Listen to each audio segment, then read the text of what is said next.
Dans la nuit du 8 au 9 mars 2026, aux environs de 3h05, un groupe de mercenaires lourdement armés a attaqué la base aérienne 401 de Tawa. Les assaillants, circulant sur plus d'une vingtaine de motos et opérant également à pied, ont tenté de prendre pour cible les installations de la base. Grâce à la vigilance et à la détermination du dispositif de sécurité, les forces de défense et de sécurité ont vigoureusement riposté, mettant en déroute les assaillants. Plusieurs d'entre eux ont été neutralisés, tandis que 9 suspects, dont certains blessés, ont été arrêtés. Une importante quantité de munitions a également été récupérée. Au nom du président de la République, chef de l'État, chef suprême des armées, le ministre d'État, ministre de la Défense nationale, adresse ses vives félicitations aux forces de défense et de sécurité pour leur bravoure, leur professionnalisme et leur abnégation. Il exprime également sa reconnaissance aux populations pour leur collaboration et leur soutien précieux aux forces de défense et de sécurité. Il réitère enfin l'engagement des FDS à protéger les populations et à défendre l'intégrité du territoire national contre toute menace. À l'ouest du pays, au sein de l'opération NIA, dans la journée du mardi 4 mars dernier, à Torodi, un individu identifié comme guetteur terroriste repéré aux abords d'un dispositif militaire alors qu'il effectuait une mission de reconnaissance en préparation probable d'une action hostile contre les forces de défense et de sécurité a été détecté par les éléments en place. Pris en chasse lors de sa tentative de fuite, il a été neutralisé par les forces engagées.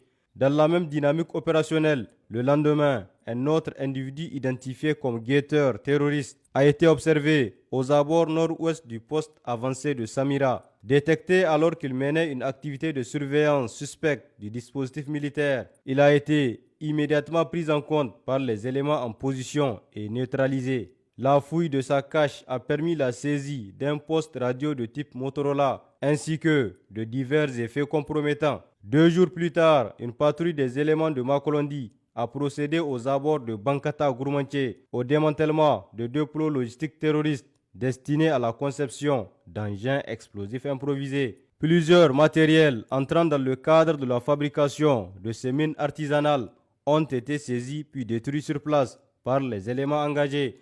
Toujours à Nia, le 6 mars, une opération de ratissage conduite dans la périphérie de Kokoru a permis d'intercepter un groupe de terroristes en train de convoyer du bétail estorqué aux populations. L'action offensive des éléments engagés s'est soldée par la neutralisation de 5 assaillants. La fouille effectuée sur les corps a permis la saisie de plusieurs effets et matériels militaires, notamment des chaussures de type patogaz, des treillis, des couvre-pieds, ainsi que des cartouches de calibre 12,7 par 108 mm.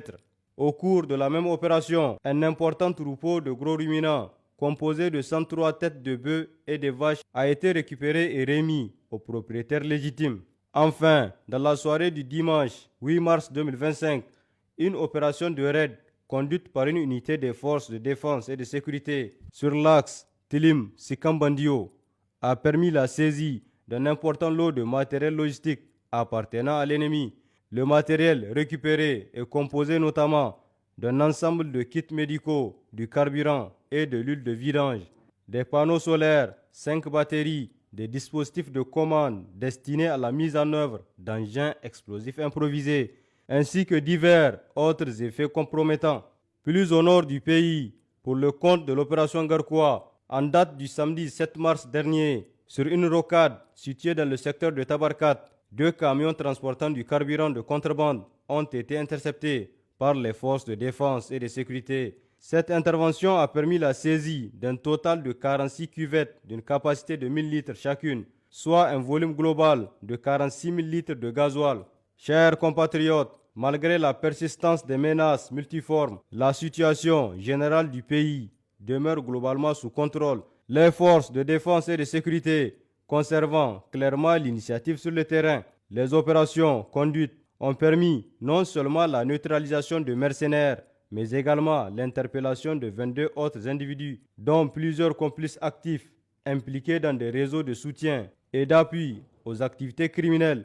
On enregistre également, au cours de la période considérée, d'importantes saisies réalisées sur les filières illicites. Ainsi, 2389 bâtons de dynamite, 5 rouleaux de cordeaux détonants, 618 boules de cannabis, des centaines de milliers de comprimés nocifs, ainsi qu'environ 97 000 litres de carburant fraudé ont été saisis. Les forces de défense et de sécurité réaffirment leur engagement et leur détermination à défendre vaillamment l'ensemble du territoire national, tout en exhortant les populations civiles à participer pleinement à relever ce défi. Cela en signalant sans délai tout comportement suspect remarqué dans l'environnement immédiat. Nos numéros d'appel d'urgence restent toujours disponibles 24 heures sur 24. Pour les forces armées nigériennes, le 40-40. Pour la gendarmerie nationale, le 40-00. Pour la garde nationale du Niger, le 280. Pour la police nationale, le 83-83. Vive les forces de défense et de sécurité. Vive les citoyens résilients et engagés.